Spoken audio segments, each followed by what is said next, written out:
PPKM dilonggarkan, nakes di posisi bahaya. PPKM diperketat, rakyat akar rumput dalam posisi bahaya. COVID diabaikan, sistem kesehatan negara ambruk. COVID salah kelola, ekonomi ambyar dan rakyat turun ke jalan. Satu hal yang dipikirkan banyak masyarakat saat ini, kalau ada apa-apa dengan pemerintahan sekarang, jangan sampai jatuh ke tangan yang modelnya sama lagi, kapok. Maka mata orang pun menatap para calon dan kelompok yang ada, juga partai yang ada, dan mulai mereview satu persatu. Kita tahu saat ini ada 3 kelompok besar. Kelompok PDIP Gerindra, kelompok politik PKS Demokrat yang oposisi saat ini, juga termasuk di sini adalah kelompok yang diusahakan dikucilkan oleh pejabat saat ini yang dilabel kadrun oleh fansnya. Karena kalau kadrun berkuasa, mereka yang anti kadrun, ayo siapa orang itu? Tahu kan? Mereka disingkirkan. Jadi kadrun adalah ancaman, baik agama, ras, dan sosial statusnya. Terakhir, kelompok istana. Dalam istana bisa partai, bisa kedekatan individu. Maka kelompok pertama, merah oranye ini sebenarnya pernah berkuasa 3 tahun di zaman Ibu Mega presiden. Kemudian kelompok politik Demokrat PKS, mereka berjaya di zaman Pak SBY jadi presiden. Dan kelompok istana berjaya sekali saat ini yang dekat dengan Pak Jokowi. Dalam kelompok istana ada Partai Golkar juga. Ada kedekatan lainnya perorangan ataupun kelompok. Kemudian terjadi masalah saat ini karena COVID. Dimana kalau ada apa-apa dengan pemerintahan sekarang, misalnya COVID merajalela tak terselesaikan, maka pihak istana yang paling kena imbas negatifnya. Kelompok 1,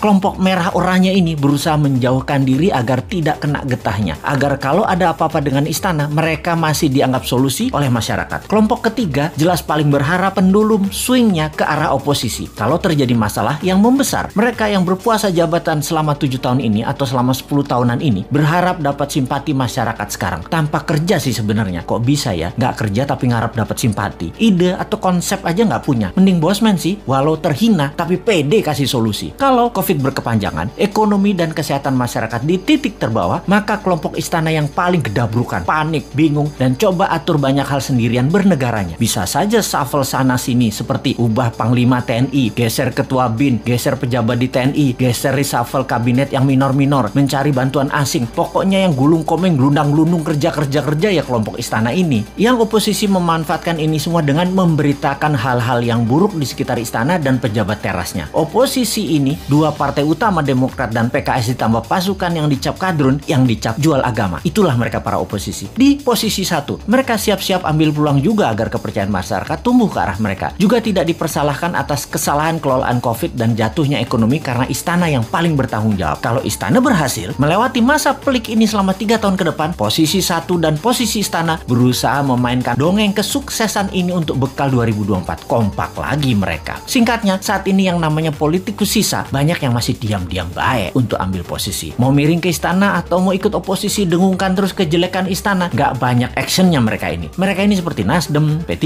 PAN, PKB, Hanura. Partai-partai miring ke istana ini juga terasa sekali mereka lagi ambil jarak dengan istana sekarang. Deket enggak, jauh enggak, bantu enggak, ngerecokin dikit palingan. Inilah peta saat ini kalau kita persingkat. Nah, kita sekarang ke depan bagaimana? Kita sekali lagi ingatkan, 3 posisi tadi yaitu kelompok pertama merah oranye, kelompok istana, dan kelompok oposisi. Ini petanya kita tarik ke belakang. Kita lihat 20 tahun terakhir ini. 3 tahun Ibu Mega, 10 tahun Pak SBY, 7 tahun istana saat ini. Total 20 tahun. Kemudian kita list daftar calon pemimpin 2024. Para calon yang ada saat ini adalah datang dari ketiga genre politik yang ada. Sebutkanlah satu persatu. Pasti mengacu ke salah satu kelompok. Misalnya Pak Prabowo masuk kemana? Sudah tahu kan? Pak Erik misalnya masuk kemana? Pak Ganjar, Pak Anies, Pak Ridwan Kamil masuk kemana? Jelas ya? Ini pertanyaan new mind sekarang. Apakah dalam 20 tahun terakhir negara Indonesia jadi negara superpower? Apakah Indonesia jadi negara yang ditakuti dan disegani di sekitar kawasan? Apakah Indonesia jadi negara tidak import lagi dan menjadi negara produsen kelas dunia? Apakah pendidikan Indonesia terbaik di dunia saat ini? Apakah sumber daya alam Indonesia masih utuh atau sudah mulai habis tanpa membuat Indonesia jadi kaya? Bener nggak? Pertanyaannya sekali lagi, yakin masih mau sama mereka yang model kelolaan negaranya pasti sama seperti dalam 20 tahun terakhir ini? Yakin masih memilih orang yang di etalase itu semua? Berani nggak ambil yang baru, yang beda, yang timnya kuat di dalam dan di luar negeri, yang bukan genre bernegara ala 3 kelompok yang berkuasa, yang akan menyatukan semuanya di bawah kekuatan yang baru?